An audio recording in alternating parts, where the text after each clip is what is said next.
The Bureau Boys is an improvised detective serial. Every Monday morning, the Bureau Boys solve crimes based on clues sent in by their informants. That's you!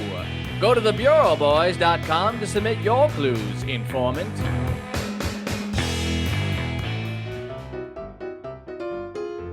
Thanks to informant Rob for this week's clue for the case of the Batty Billionaire. Pale. When we last left the Bureau Boys, Detective Riley had been trying to free Bill Murray the Talking Tiger from an explosive collar that Peter Albright had placed around his neck years ago that was strangling poor Bill Murray and also threatening to blow off his head.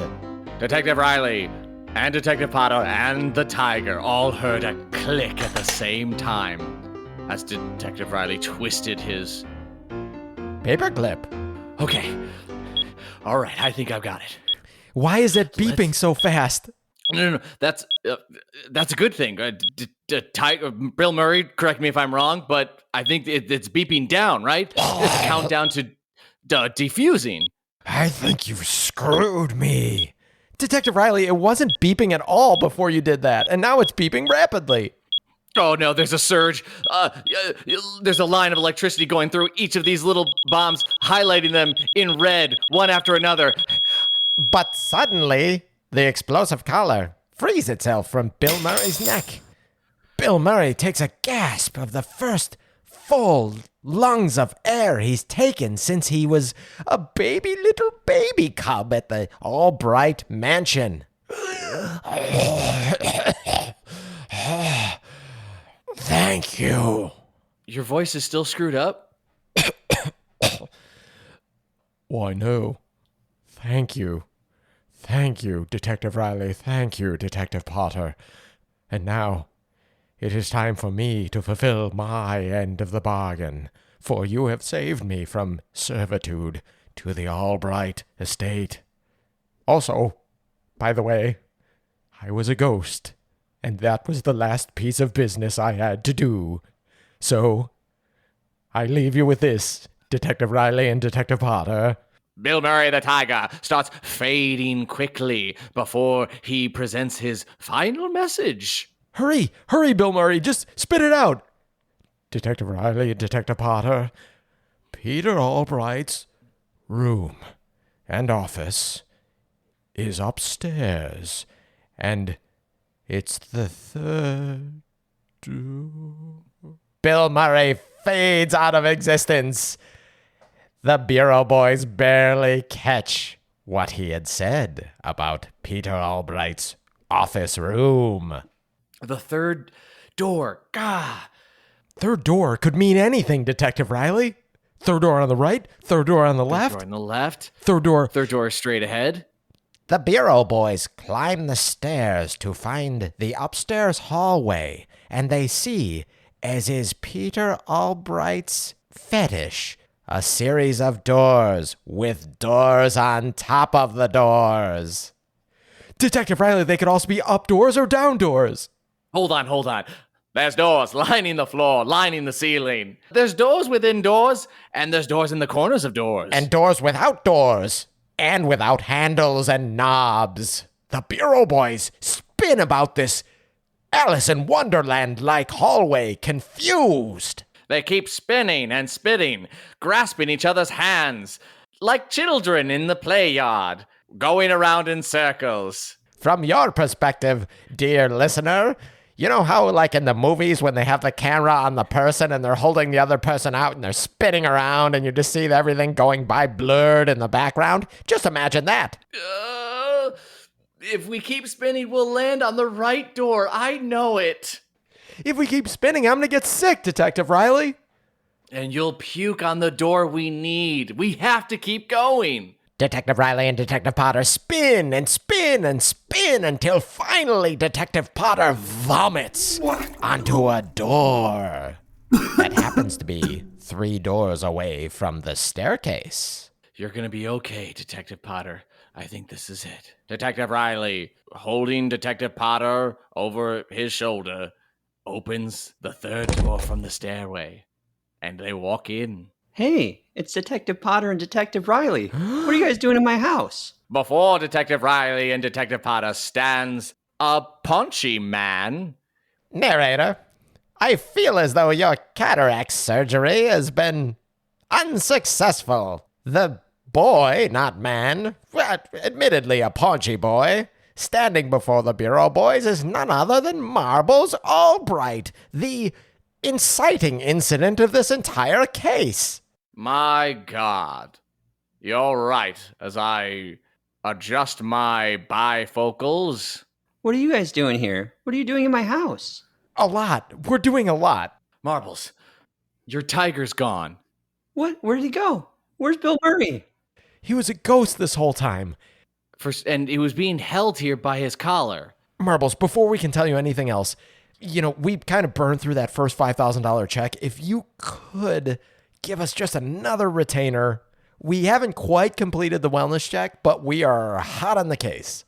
Okay, yeah, anything for you guys. We'll probably need a little extra this time, because we're really deep into this case, and we've definitely needed more supplies than we could gather the first time. So if you could make it $13,000 this time.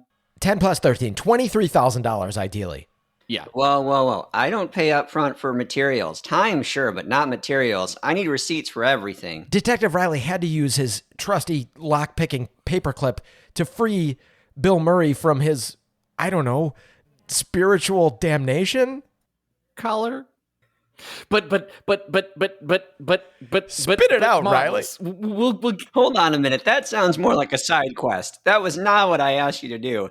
I didn't come here to tell you to free my ghost tiger from captivity. You knew he was a ghost tiger. Well, we talk. We're friends.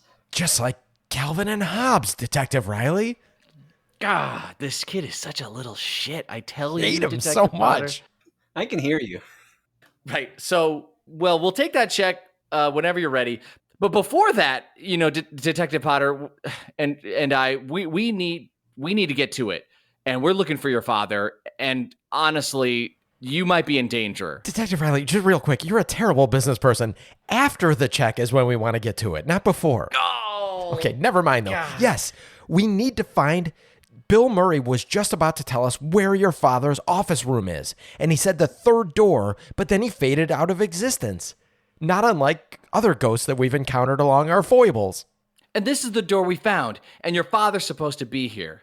Sorry I puked on it. No, my father is immediately across the hall from here. This is my bedroom. Oh, Detective Riley, the restraining order says that we cannot be in this room. There's no judges around.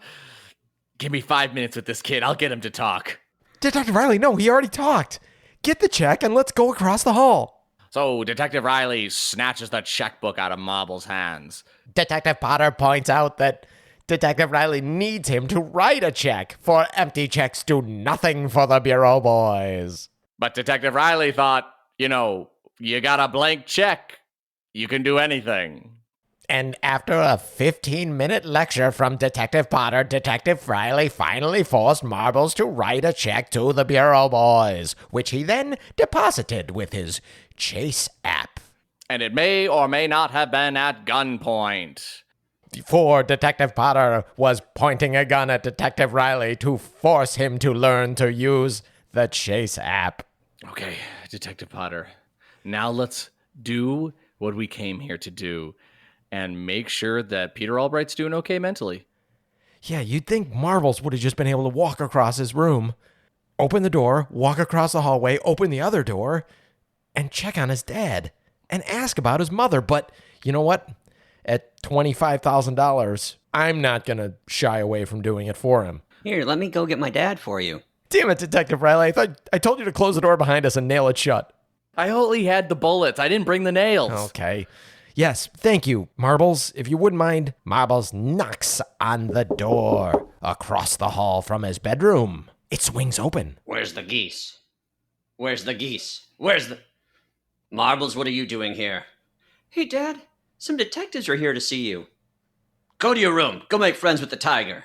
Detective Potter cries a little bit, as he knows that he's going to eventually have to break this news to Peter Albright. Who are you? What are you doing here?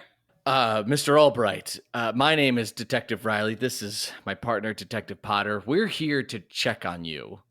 Detective Riley, that was a perfect time to say we're locksmiths, and we're locksmiths. You know that naked gun? Are you some sort of comedians, cosplayers? For one thing, you're trespassing on private property. Have you seen us at the Blue Night Club on Saturday nights? And San Diego Comic-Con? Yeah. Of course, I've seen you at San Diego Comic-Con. I remember everyone I've seen ever in my life. It's one of the main reasons I've been so successful. You have a photographic memory? I do remember a very, very sexy Kool-Aid man from 2016. Well, thank you. Detective Potter, ring a bell? Oh, yeah. Thank you so much, Mr. Albright. I'm actually a big fan of yours. If you notice, I'm wearing a pair of your pants. Don't mind Detective all Potter, be careful. He's seducing you. What? No. Where are the geese? Huh? Where are the geese? Why are you saying that? Where's the geese? Detective Potter realizes his pants are missing. Mr. Albright, listen, cosplay and comedy aside, you don't look well, seen as though you're wearing 14 different outfits, and it seems like you have at least 30 different shades of paint on your face. Good math, Detective Riley. You want to know how I got these scars? Do you want to know how I got these scars?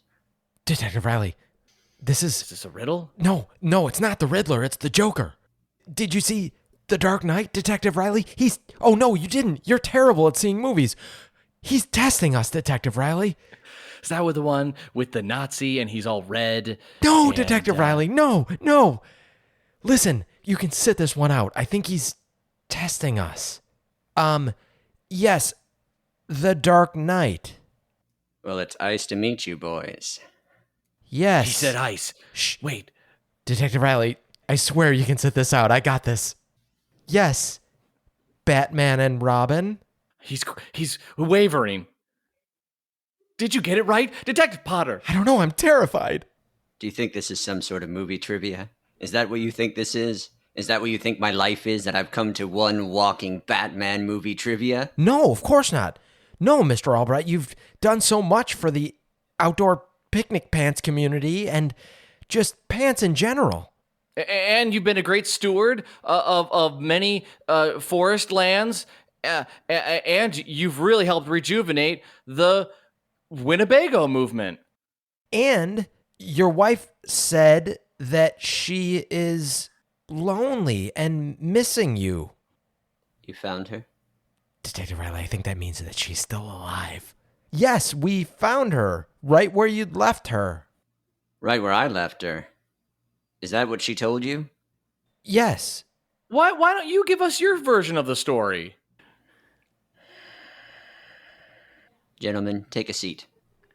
The Bureau Boys sit and cross their legs on the floor, for they both fear furniture. Apologies, I didn't mean in the hall here. I meant here, on the couch. Take a controller. The Bureau Boys spring up from the floor, walk into the room, sit down on the couch, and take a controller? And Peter Albright sits in between them, putting one hand on each of their knees. He fires up his Xbox, and they engage in 8 hours of Halo multiplayer.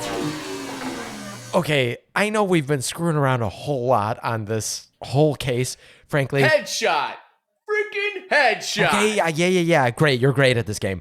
I know we've been dicking around a lot on this whole case, Mr. Albright, but we really need some answers here. Your wife, where you left her. Yes. Go. I have questions about the ghost tiger too, but let's stick to your wife for now. No. Yeah, keep it focused. My wife went missing 5 years ago, and I had nothing to do with it. Okay. And for you two to come here, gallivanting across my estate, breaking into my death room, and harassing my neighbors, to accuse me of having anything to do with her mysterious disappearance in Guatemala, Guatemala. I am outraged. We're so sorry, Mr. Albright, but you have to admit, a missing person for 5 years is very unusual. And if memory serves correct, because, well, we do have this binder full of documents and a couple of different bags with money. And if I remember correctly, a number of years ago, probably 5 by now, there was a great bank heist in Guatemala that was never solved. That's right, Detective Riley. It wasn't solved because I don't want to make this like a racial thing, but Guatemalan detectives are just not as good as you and I.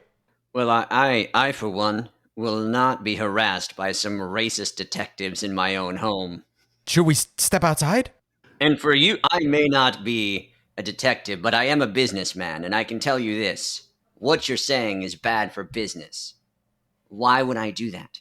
Why would I have anything to do with a bank heist in Guatemala? Because you needed the seed money to start the Ants in the Pants Company. That's right, Detective Riley. If I recall correctly, the Articles of Organization for the Ants in the Pants Company was approximately 4 years, 11 months, and 29 days ago. My God, Detective Potter. I guess I could have just said the day after the Guatemalan bank heist. No, specificity. So what do you have to say for yourself, Mr. Albright? I have a riddle for you. Batman and Robin. What has 2 hands but no face? Detective Riley, I got this. You can set this one out too. It's a clock. A clock. No, it's you boys when I'm done with you. Peter Albright stands up from the couch, spinning around to face the boys. He's looking more menacing and terrifying than before. His face, half of it smiling, the other half grimacing. Vines start to grow from his spine and engulf the room. They wrap their thorny fibers around the Bureau Boys' necks and start to squeeze. I hope you boys are more skilled at fighting than you are at detecting, because the penalty for anyone who offends me on my own estate is the Coliseum. As Detective Riley gasps for air, his normally pale face starts to turn blue. Detective Potter grabs a nearby pail filled with water and throws it in Detective Riley's face to try and awaken him and try to keep him away from the dark abyss of unconsciousness. Little did Detective Potter know at the time, but the water was not simply H2O and contained a secret ingredient that may be the key to escape.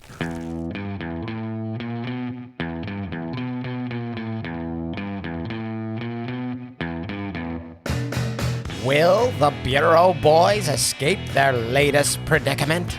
Will they ever get the answers they came for from Peter Albright about his wife, about the boy, the prophecy, the things that are still uncovered, haven't been figured out yet?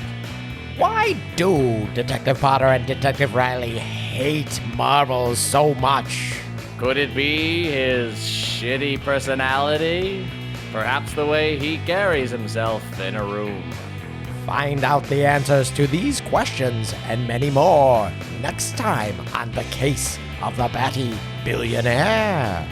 If you enjoyed this episode, help the Bureau Boys solve this case by submitting your clue at thebureauboys.com. They may use it on a future episode.